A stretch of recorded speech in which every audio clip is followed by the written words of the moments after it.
হামলা পাল্টা হামলা, ঘাত প্রতিঘাত শেষে আমেরিকার প্রেসিডেন্ট ডোনাল্ড ট্রাম্পের হস্তক্ষেপে অবসান ঘটেছে পাক ভারত যুদ্ধের। ভারত কাশ্মীর হামলাকে কেন্দ্র করে পাকিস্তানের দিকে দায় চাপিয়ে কথিত প্রতিশোধের নামে হামলা চালায় পাকিস্তানের সাধারণ বেসামরিক নাগরিকদের ওপর। ভারতের কসাই খ্যাত প্রধানমন্ত্রী নরেন্দ্র মোদীর নির্দেশে ভারতীয় বাহিনী বীরের মতো পাকিস্তানে হামলা চালাতে গিয়ে পরিণত হয় বিড়ালে। অপারেশন সিঁদুর পরিচালনার সময় কমপক্ষে ভারতের 6টি বিমান ভূপাতিত করে পাকিস্তানি সেনারা। এর মধ্যে ফ্রান্সের তৈরি অপ্রতিরোধ্য রাফাল সহ রাশিয়ার তৈরি যুদ্ধ বিমানও রয়েছে। এখন প্রশ্ন হলো, ভূপাতিত করা ভারতীয় এসব যুদ্ধ বিমানের পাইলটরা কি জীবিত ফিরতে পেরেছে?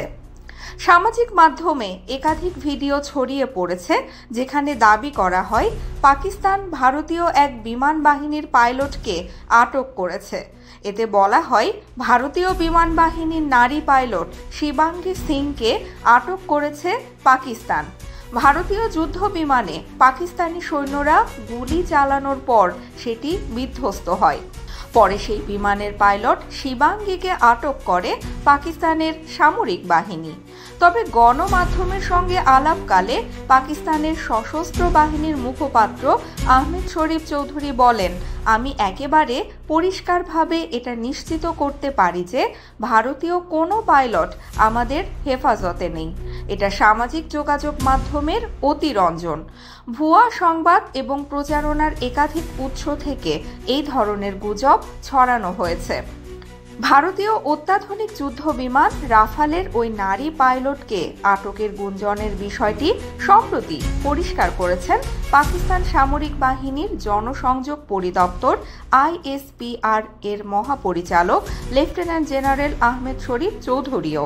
যুদ্ধের সময় প্রতিবেশী ভারতের কোনো পাইলটকে আটক করা হয়নি বলে সাফ জানিয়ে দিয়েছেন তিনি। অন্যদিকে ভারত বলছে পাক ভারত যুদ্ধে অংশ নেওয়া বিমান বাহিনীর সব পাইলট নিরাপদে ফিরেছে। তবে নির্ভরযোগ্য কিছু সূত্র এমনকি পাকিস্তানি গণমাধ্যমও বলছে অপারেশন সিঁদুরে অংশ নিয়ে ভূপাতিত হওয়া যুদ্ধ বিমানের কোনো ভারতীয় বিমান বাহিনীর পাইলট বেঁচে নেই। তারা সকলেই অপারেশনের সময় নিহত হয়েছেন পাকিস্তানি বিমান বাহিনীর ক্ষেপণাস্ত্রের আঘাতে।